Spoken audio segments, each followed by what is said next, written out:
क्या आप सोच सकते हैं, एक ऐसा राजकुमार जिसे जन्म से ही राजा बनने का अधिकार था, लेकिन उसने अपने राज्य, अपने अधिकार और वैभव को त्याग दिया केवल अपने पिता के वचन की मर्यादा निभाने के लिए।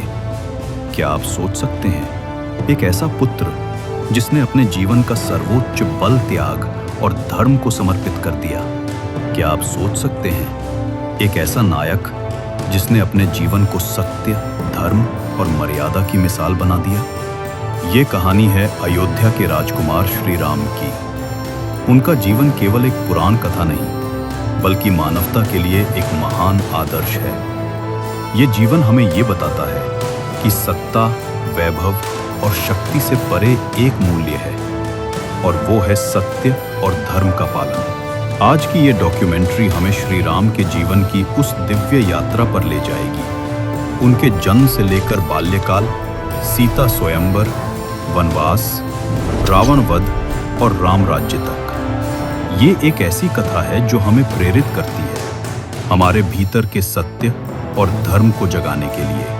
अगर आप भी इस दिव्य गाथा से प्रेरणा लेना चाहते हैं, तो इस वीडियो को अंत तक देखिए, लाइक और शेयर करें और इस चैनल को सब्सक्राइब करें, ताकि आपको मिलती रहे ऐसी ही आध्यात्मिक और ऐतिहासिक कहानियां। त्रेता युग में अयोध्या नगरी में राजा दशरथ और महारानी कौशल्या वर्षों तक संतानहीन रहे। वे चाहते थे कि उनके राज्य में एक ऐसा पुत्र हो जो सत्य, धर्म और न्याय का प्रतीक बने। वर्षों की तपस्या और यज्ञ के पश्चात महारानी कौशल्या के गर्भ से जन्म लिया एक दिव्य बालक, श्री राम। राम का जन्म मात्र शारीरिक नहीं था, बल्कि धर्म की एक नई चेतना का उदय था। अयोध्या नगर में उनका आगमन जैसे स्वयं धर्म का अवतरण था। उनके बाल्यकाल में ही उन्होंने धर्म, सत्य और निष्ठा का पाठ सीखा।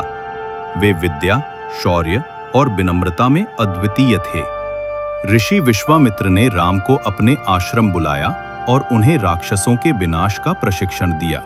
उन्होंने ताड़का, खारा और दूषण जैसे राक्षसों का वध कर धर्म की रक्षा की। यह उनके जीवन का पहला महाकाय कार्य था, जिसने यह दिखाया कि राम केवल एक राजकुमार नहीं, बल्कि धर्म का प्रहरी हैं।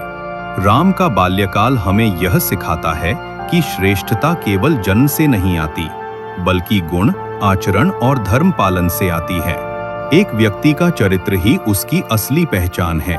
सत्य, त्याग और धर्म की भावना में ही मनुष्य का वास्तविक गौरव है। मिथिला नगरी में राजा जनक ने अपनी पुत्री सीता का स्वयंवर रखा।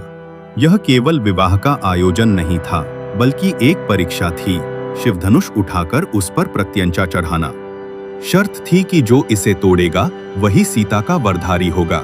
यह स्वयंवर शक्ति, धर्म और मर्यादा का प्रतीक बन गया।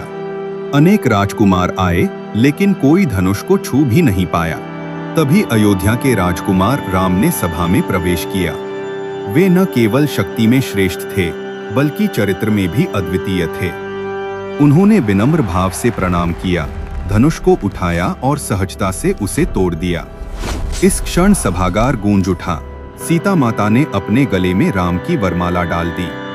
यह केवल विवाह नहीं था, बल्कि धर्म और मर्यादा का संगम था।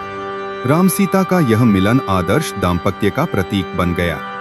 यह घटना हमें सिखाती है कि शक्ति केवल भौतिक बल में नहीं, बल्कि सत्य, धर्म और सम्मान में होती है। एक योग्य पुरुष वही है जो शक्ति के साथ विनम्रता और धर्म का पालन करे। यह कथा हमें यह शिक्षा देती है कि धर्म और मर्यादा की रक्षा ही असली विजय है। अयोध्या में राम के राज्याभिषेक की तैयारी जोरों पर थी। नगर में उल्लास, दीप और पुष्पों की महक थी। लेकिन तभी कैकेयी के वरदान की गूंज हुई। राम को 14 वर्ष का वनवास और भरत का राज्याभिषेक। राजा दशरथ दुख और पीड़ा में थे, लेकिन उन्होंने अपने वचन की मर्यादा निभाने का संकल्प लिया। राम ने बिना किसी विरोध के अपने पिता का आदेश स्वीकार किया। यह त्याग केवल सिंहासन का त्याग नहीं था, बल्कि अपनी इच्छाओं, आराम और अधिकारों का त्याग था, धर्म की सर्वोच्चता के लिए। सीता और लक्ष्मण ने भी राम का साथ दिया। उनका यह त्याग केवल व्यक्तिगत नहीं था, बल्कि एक आदर्श का प्रतिरूप था कि धर्म के मार्ग पर चलना हर मनुष्य का परम कर्तव्य है। वनवास के दौरान उन्होंने अनेक ऋषियों और मुनियों से शिक्षा ली। कठिन परिस्थितियों में धैर्य और संयम दिखाया। राम का वनवास यह संदेश देता है कि सच्ची महानता सत्ता या वैभव में नहीं, बल्कि त्याग, साहस और धर्म के पालन में निहित है। सत्य के मार्ग पर चलने वाला व्यक्ति कभी हारता नहीं। राम ने साबित किया कि त्याग और धर्म का रास्ता सबसे बड़ा विजय मार्ग है, और यही उनके जीवन का महान पाठ है। वनवास के दौरान श्री राम, सीता और लक्ष्मण पंचवटी में निवास कर रहे थे। उनका जीवन कठिनाइयों और तपस्या से भरा था, लेकिन उनका मन सत्य और धर्म के प्रति अडिग था। तभी रावण छलपूर्वक साधु का वेश धारण करके आया। उसने माता सीता को भ्रमित किया और उन्हें हरण कर पुष्पक विमान से लंका ले गया। राम और लक्ष्मण को सीता के हरण का समाचार मिलते ही उनका हृदय व्याकुल हो उठा। यह केवल व्यक्तिगत दुख नहीं था, बल्कि धर्म की रक्षा के लिए एक चुनौती थी। उन्होंने निश्चय किया कि सीता माता को वापस लाने का हर संभव प्रयास करेंगे। वन में उन्हें वानरराज सुग्रीव और उनके सेनापति हनुमान से भेंट हुई। हनुमान, जिन्होंने स्वयं को राम भक्ति का प्रतीक बना लिया था, राम के सबसे बड़े सखा बन गए।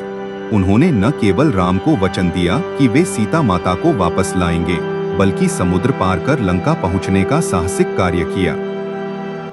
हनुमान ने अशोक वाटिका में माता सीता से मिलकर उन्हें राम का संदेश दिया और विश्वास दिलाया कि शीघ्र ही वे मुक्त होंगी।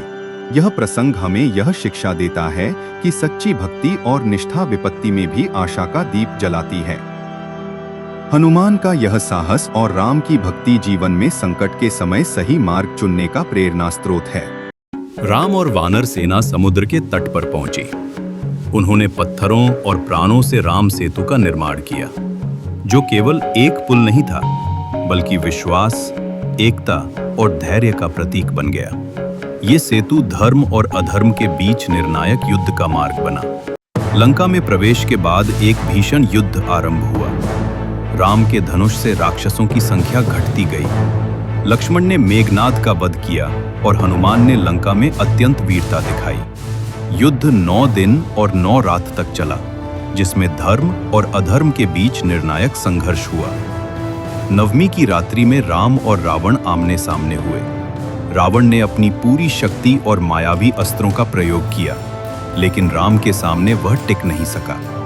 राम ने ब्रह्मास्त्र का उपयोग कर रावण का वध किया और धर्म की विजय सुनिश्चित की। इस विजय को आज दशहरा के रूप में मनाया जाता है, बुराई पर अच्छाई की जीत का पर्व। ये घटना हमें ये शिक्षा देती है कि चाहे संकट कितना भी बड़ा क्यों ना हो, सत्य और धर्म की शक्ति हमेशा विजयी होती है।